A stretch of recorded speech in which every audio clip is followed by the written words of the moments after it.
जैसे कि हम पिछले दिनों से देख रहे हैं कि काफ़ी सारे क्रिप्टो करेंसी स्कैम्स हो रहे हैं इंडिया में। हमने पहले एसटी की बात करी, इसी के साथ हमने कॉर्व्यू कॉइन या फिर डीजीटी जैसे कॉइन्स की बात करी कि इन्होंने बहुत बड़ा स्कैम किया है, जो कि 500 से लेकर 800 करोड़ तक के स्कैम रहे हैं।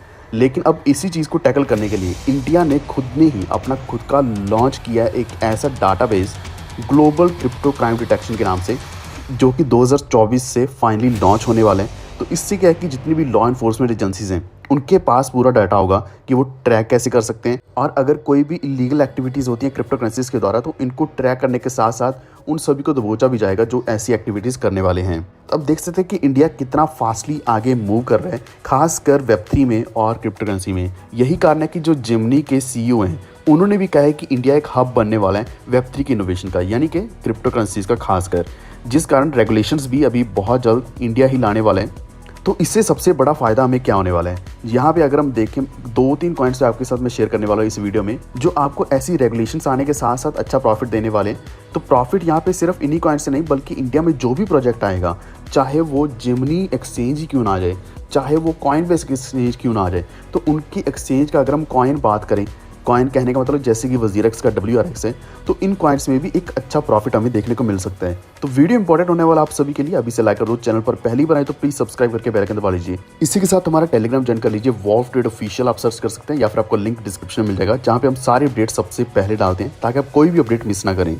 तो सबसे पहले आपको पॉइंट्स बता देता हूँ कि जिन कॉइन्स के ऊपर आपने ध्यान देना है, जैसे कि वो है इंडिया का सबसे अच्छा कॉइन है पॉलीगॉन मैटिक, जिसकी ऑलमोस्ट 12th रैंक के आसपास चलती रहती है, 12-13 रैंक के आसपास ये चलता रहता है। टॉप 10 में भी बहुत लंबे समय तक रहा है और वापस बार बार टॉप 10 में आता ही आता है। अगर हम इसके मार्केट कैप की बात करें तो $5.3 बिलियन है, और इसके ऊपर काफ़ी सारे प्रोजेक्ट्स हैं। अगर हम बाइनेंस के ऊपर कोई भी करेंसी को एक्सचेंज करना चाहते हैं, सेंड करना चाहते हैं, डिपॉजिट करना चाहते हैं, तो वो हम पॉलीगॉन के नेटवर्क के द्वारा भी कर सकते हैं। आपको वहाँ पे क्लियरली दिख जाएगा।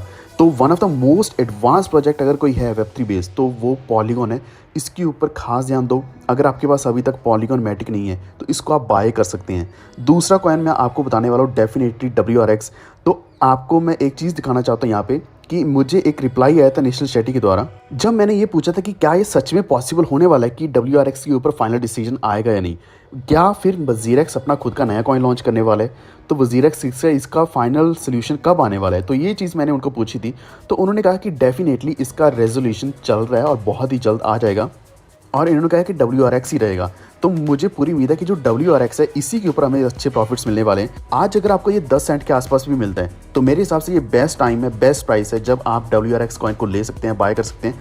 इसको अभी से बाय करें, होल्ड करें। और ऐसी मैं उम्मीद लगा रहा हूँ शार्डियम से भी, यानी कि SHM कॉइन, जो कि इंडिया का प्रोजेक्ट है, हालांकि बेस्ड इन UAE है जो कि दुबई में है, लेकिन हम इसको इंडियन प्रोजेक्ट मानकर चलेंगे। तो SHM कॉइन जैसे ही लॉन्च होने वाला है, क्योंकि इसका बहुत जल्द टेस्टनेट, एक फाइनल टेस्टनेट होगा, फिर मेननेट आने वाला है। तो मेननेट आने के साथ साथ SHM कॉइन मार्केट में आ जाएगा, जिससे क्या कि SHM कॉइन बहुत तेज़ी से एक प्राइस मूव पकड़ने वाला है, बहुत ही बुलिश होने वाला है। तो SHM कॉइन को आप थोड़ा सा वेट करें, लेकिन आते ही आप इसके ऊपर ट्रेड करें, क्योंकि यही आपको बहुत अच्छा प्रॉफिट देने वाला है। तो मैंने आपको 3 प्रोजेक्ट्स यहाँ पे शेयर किए, जिसमें खासकर पॉलीगॉन है, या फिर वजीरेक्स का WRX है, या फिर वजीरेक्स का ही जो शार्डियम है SHM है।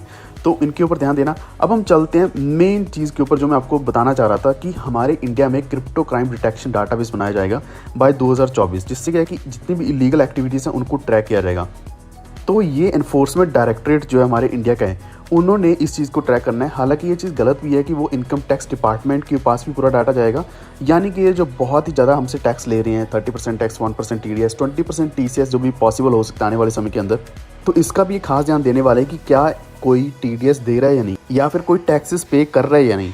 तो यहाँ पे सिर्फ क्रिप्टो एक्सचेंजेस को ही नहीं, बल्कि जो डार्क वेब है, डीप वेब है, उसके ऊपर भी ट्रैक किया जाएगा कि क्रिप्टो करेंसीज किस तरीके से कहाँ पे जा रही हैं। अभी जो G20 के लीडर्स हैं उनके द्वारा भी एक नया फ्रेमवर्क बनाया गया, जिसको बोलते हैं क्रिप्टो एसेट रिपोर्टिंग फ्रेमवर्क। तो CIRF के द्वारा भी यहाँ पे काफ़ी सारा डाटा रहेगा, जो कि गवर्नमेंट के पास ही रहने वाला है। अब इससे क्या होने वाला है, ग्लोबल टैक्स फ्रेमवर्क बनाया गया, यानी कि हर एक कंट्री दूसरी कंट्री के साथ क्रिप्टो एसेट्स का डाटा शेयर करने वाले हैं, जिससे क्या है कि हर कंट्री को, हर एक्सचेंज को एक दूसरी एक्सचेंज की ट्रांजैक्शंस, कंट्रीज़ की ट्रांजैक्शंस का पूरा डेटा देना ही पड़ेगा और ये पूरा गवर्नमेंट के अंडर ट्रैक रहेगा। वैसे देखा जाए तो अभी हमारे इंडिया के जो प्राइम मिनिस्टर है उन्होंने सिर्फ इसको सपोर्ट किया या फिर ऐसे ग्लोबल फ्रेमवर्क को एक हेल्प मांगी है कि सभी कंट्रीज इसको अडॉप्ट करें, लेकिन इसमें पूरी कोई सच्चाई नहीं है कि ये बहुत जल्द हो जाएगा। लेकिन ओवरऑल अगर हम इंडिया की बात करें तो यहाँ पे जो जिमनी के सीईओ हैं उन्होंने कहा है कि ये इंडिया वेब3 का हब बनने वाला है, सबसे ज़्यादा डेवलपमेंट्स इसी में चलने वाली हैं, क्योंकि हमारे इंडिया की पॉपुलेशन बहुत ज़्यादा है और पॉपुलेशन ज़्यादा होने की वजह से यहाँ पे अगर थोड़ा रेशियो भी लेकर चले जो क्रिप्टो ट्रेडर्स हैं या होल्डर्स हैं, इन्वेस्टर्स हैं, तो उसकी वजह से क्रिप्टो का अडॉप्शन तो बहुत ज़्यादा बढ़ रहा है। तो यहाँ पे जो जिमनी के सीईओ हैं उन्होंने कहा है कि हमेशा की तरह इंडिया आगे रहे, चाहे वो क्लाउड कंप्यूटिंग हो, डिजिटल ट्रांसफॉर्मेशन हो, इंटरनेट हो, कोई भी चीज़ को अगर हम ले लें तो वेब3 भी इसी चीज़ में आता है जिसमें इंडिया भी बहुत तेज़ी से आगे बढ़ने वाला है। इसी के साथ इन्होंने कहा कि रेगुलेटरी फ्रेमवर्क एक हमारे लिए सरप्राइज ही रहने वाला है, तो कोई प्रिडिक्ट नहीं कर सकता कि इस रेगुलेटरी कैसे फ्रेमवर्क बनेगा, लेकिन आने वाले समय में ये एकदम से सरप्राइजिंगली आने वाला है। जैसे कि हमने देखा कि 1% TDS सडनली आ चुका था और सभी इंडियन एक्सचेंजेस को वो इम्प्लीमेंट करना ही पड़ा। तो जिमनी बाहर का एक्सचेंज है, बहुत बड़ा एक्सचेंज है, तो इन्होंने गुड़गांव के अंदर अपना ऑफिस सेटअप किया है, तो 50 से भी ज़्यादा लोग ऑलरेडी इसमें जुड़ चुके हैं, हायरिंग्स इसकी चल रही हैं। तो ये आज तक का मुझे ऐसा लग रहा है ये जो अभी इन्फ्लेशन चल रही है और बेरिश मार्केट चल रही है, इसमें काफ़ी सारे एक्सचेंजेस ने सिर्फ ले ऑफ ही किया। ये एक ऐसा एक्सचेंज है जो अभी ढूंढ रहा है कि करीब 200 तक एम्प्लॉयज़ और लाने वाले आने वाले 12 महीनों के अंदर। तो अगर इस तरीके के बड़े एक्सचेंजेस, अगर हम कॉइनबेस की बात करें या फिर जिमनी की बात करें, बड़े एक्सचेंजेस अगर इंडिया में आते हैं और इस तरीके से काम करते हैं तो इंडिया को बहुत बड़ा स्टेप उठाना पड़ेगा कि क्रिप्टो को किसी न किसी तरीके से अडॉप्ट ही करवाया जाए। जैसे कि इन्होंने TDS सिर्फ इसलिए लगाया ताकि क्रिप्टो की ट्रेडिंग बंद हो जाए, लेकिन जिन्होंने ट्रेड करना है वो फॉरेन एक्सचेंजेस के ऊपर जाके भी ट्रेड कर रहे हैं। तो हमारी इंडिया की गवर्नमेंट से सिर्फ यही गुजारिश है कि उनको ये एक्सेप्ट करना चाहिए कि क्रिप्टो करेंसीज एडवांस तो है, कुछ ऐसी टेक्नोलॉजी तो है जो अभी इनको समझ नहीं आ रही है, लेकिन अगर अडॉप्ट नहीं किया तो बहुत लेट हो जाएंगे। अब जहाँ पे अब हम बात कर रहे थे G20 समिट में, तो वहाँ पे जो गाइडलाइंस बनाएगी, फ्रेमवर्क बनाएगा, रेगुलेशंस बनाएगी, यहाँ पे सबसे बड़ा जो चैलेंज आने वाला वो यही आएगा कि जो फाइनल गाइडलाइंस बनती हैं वो बाकी कंट्रीज एक्सेप्ट करती हैं या नहीं।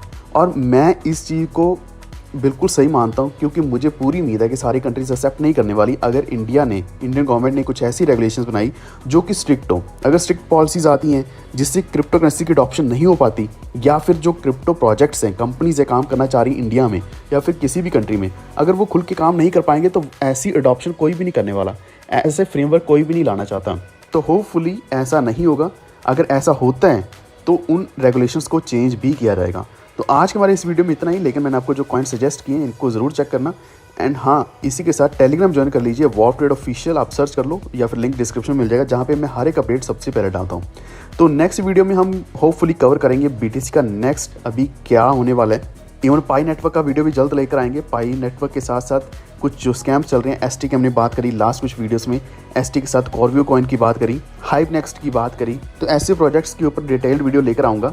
अगर आपको किसी भी कॉइन प्रोजेक्ट के बारे में वीडियो चाहिए नीचे कमेंट कर दो, मैं नेक्स्ट वीडियो ज़रूर करूँगा। एंड अगर आपको ये वीडियो अच्छा लगा है please like and share this video, और इसी के साथ हमारे चैनल को सब्सक्राइब करके बेल आइकन दबा लीजिए ताकि आप तक आने वाली वीडियोज़ नोटिफिकेशन हमेशा पहुँच रहें। ये वीडियो देखने के लिए धन्यवाद।